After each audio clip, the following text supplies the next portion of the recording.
Salam jumpa lagi Bapak Ibu, saudara-saudariku, orang muda serta anak-anak yang dikasihi Tuhan. Kita memasuki hari Selasa Prapaskah kedua 11 Maret 2025. Mari kita menimba inspirasi suci dari bacaan suci hari ini. Dalam nama Bapa dan Putra dan Roh Kudus. Amin. Tuhan bersamamu. Inilah Injil suci menurut Matius. Dimuliakanlah Tuhan. Dalam khotbah di bukit, Yesus berkata kepada murid-muridnya, "Dalam doamu itu janganlah kamu bertele-tele, seperti kebiasaan orang yang tidak mengenal Allah. Mereka menyangka bahwa karena banyaknya kata-kata, doanya akan dikabulkan. Jadi, janganlah kamu seperti mereka, karena Bapamu mengetahui apa yang kamu perlukan sebelum kamu minta kepadanya. Karena itu, berdoalah demikian: Bapa kami yang di surga, dikuduskanlah namamu, datanglah kerajaanmu, jadilah kehendakmu di bumi seperti di surga. Berikanlah kami pada hari ini makanan kami yang secukupnya, dan ampunilah kami akan kesalahan kami, seperti kami juga mengampuni orang yang bersalah kepada kami. Dan janganlah membawa kami ke dalam pencobaan, tetapi lepaskanlah kami daripada yang jahat. Karena jikalau kamu mengampuni kesalahan orang, Bapamu yang di surga akan mengampuni kamu juga. Tetapi jikalau kamu tidak mengampuni orang, Bapamu juga tidak akan mengampuni kesalahanmu." Demikianlah sabda Tuhan. Terpujilah Kristus. Bapak Ibu, saudara-saudariku, orang-orang muda serta anak-anak yang dikasihi Tuhan. Hari ini dalam perjalanan rohani kita menuju Paskah, kita merenungkan salah satu pengajaran penting yang Yesus sampaikan kepada murid-muridnya, yaitu doa Bapa kami. Dalam Injil Matius bab 6 ayat 7-15, Yesus mengajarkan kita bagaimana berdoa. Bapa kami yang di surga, dikuduskanlah namamu, datanglah kerajaanmu, jadilah kehendakmu di bumi seperti di surga. Yang pertama, doa bukan sekedar kata-kata tetapi hati yang berbicara. Yesus mengingatkan, jika kamu berdoa, janganlah bertele-tele seperti kebiasaan orang yang tidak mengenal Allah. Apa maksudnya? Bukan berarti kita tidak boleh berdoa panjang, tetapi Yesus ingin agar kita sadar bahwa doa bukan soal panjangnya kata-kata, melainkan kedalaman hati.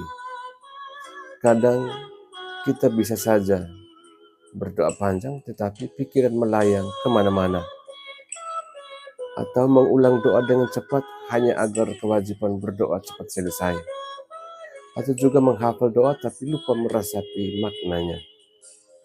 Yesus mengajarkan bahwa doa yang sejati mesti lahir dari hati yang tulus, bukan dari bibir yang sekedar komat kamit.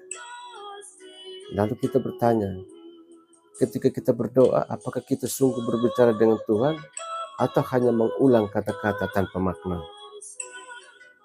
Yang kedua, Bapa yang dekat dan mengasihi. Kata pertama dalam doa ini begitu kuat, Bapa kami. Yesus tidak mengajarkan kita untuk memanggil Tuhan sebagai hakim kami atau raja kami, tetapi Bapa. Ini berarti Tuhan adalah Bapa yang tahu kebutuhan kita, bahkan sebelum kita memintanya. Bapa yang peduli, yang tidak pernah meninggalkan kita meski kita berdosa. Bapa yang murah hati, yang selalu membuka pintu pengampunan. Lalu seberapa sering kita lupa bahwa Tuhan adalah Bapa yang dekat? Saat kita berdoa, apakah kita merasa berbicara kepada seseorang yang jauh atau kepada Bapa yang penuh kasih?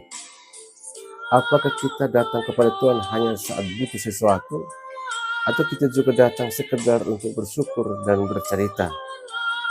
Lalu kita juga bertanya, apakah saya sudah berdoa dengan keyakinan bahwa Tuhan adalah Bapa yang dekat dan peduli. Yang ketiga, ampuni kami seperti kami mengampuni. Satu bagian dari doa Bapa kami sering kita ucapkan tanpa benar-benar merenungkan maknanya. Ampunilah kesalahan kami, seperti kami pun mengampuni yang bersalah kepada kami.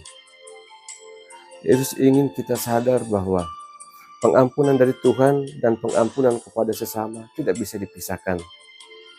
Bagaimana kita bisa meminta Tuhan mengampuni dosa-dosa kita kalau kita sendiri masih menyimpan dendam? Masa Prapaskah adalah waktu untuk memeriksakan hati kita. Adakah orang yang masih sulit saya maafkan? Apakah aku melihara sakit hati dan enggan berdamai?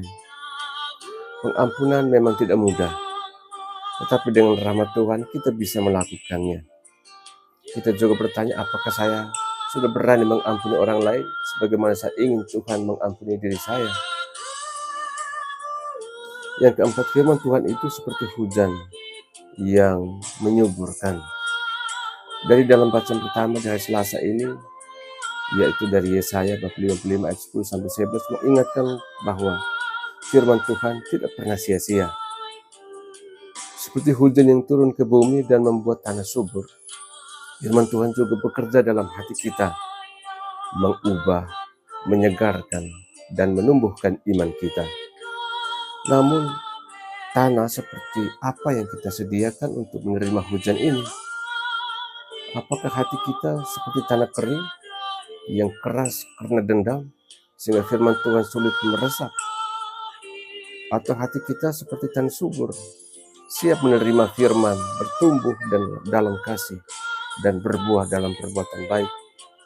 Untuk itu, kita boleh bertanya, sudahkah hati saya menjadi tanah yang subur bagi firman Tuhan?